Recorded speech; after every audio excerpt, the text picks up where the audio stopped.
High, তো আজকে তোমাদের সাথে আমি শেয়ার করব আমার কলেজের এক্সটার্নাল এক্সামের লাস্ট দিন আমরা কি কি করেছিলাম। তো প্রথমেই আমি আধ ঘন্টা আগে পৌঁছে গিয়েছিলাম। এরা আমার আগেই পৌঁছে যায়, যদিও আমি বাসে করে যাই বলে সবসময় আমি লেট হয়ে যাই। লুক অ্যাট দিস গাইজ, যে অর্পিতাকে কত সুন্দর লাগছে, আর আমাকে দেখে মনে হচ্ছে দেশে দুর্ভিক্ষ পড়েছে। এগুলো হচ্ছে আমাদের আগের দিন এক্সামের কোশ্চেন পেপার, আর আজকে যেই এক্সামটা ছিল সেটাই আমরা একটু রিভিশন করছিলাম। হ্যাঁ জানি, তোমাদের মনে হতেই পারে যে বেঞ্চ থেকে শুরু করে ব্যাকগ্রাউন্ডে সমস্ত জায়গাতেই চোতা লেখা রয়েছে, এমনকি অনেক কিছুই লেখা রয়েছে, তোমাদের কোশ্চেনের অ্যান্সার তো থাকতেই পারে, বাট না, কথাটাও কিন্তু মানতে হবে যে আমরা করিনি তো কি হয়েছে, আমাদের ছাড়া কিন্তু আরও অনেকেই করেছে। বাট সিরিয়াসলি বলতে এমনভাবে ওরা মাইক্রো জেরক্স করে আনে যা ওরা লিখে আমাদের থেকেও ওপরে চলে যায়। রিসেন্টলি আমাদের কলেজের একটা ভিডিও ভাইরাল হয়েছে আমাদের থেকেই, তো সেটাই আমরা একবার চেক আউট করছিলাম, যে ওটা আমাদের কোলাবরেশনের কথা তখন চলছিল। দেন আমরা এক্সাম দেওয়ার পর চিকেন ইন্টারনেট আমাদের মোস্ট ফেভারেট খেয়ে মিয়ামোর থেকে চলে যাই বাড়ির দিকে।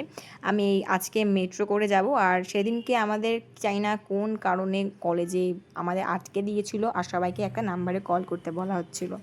যাই হোক, এত ফ্রাস্ট্রেশন কাটানোর পর লাস্ট এক্সাম দিয়ে, ইন্টারনালের লাস্ট এক্সাম দিয়ে আমি চলে যাই মেট্রো ধরতে। আমি শোভাবাজারে নেমে দেন ওখান থেকে অটো অটো করে যাচ্ছিলাম।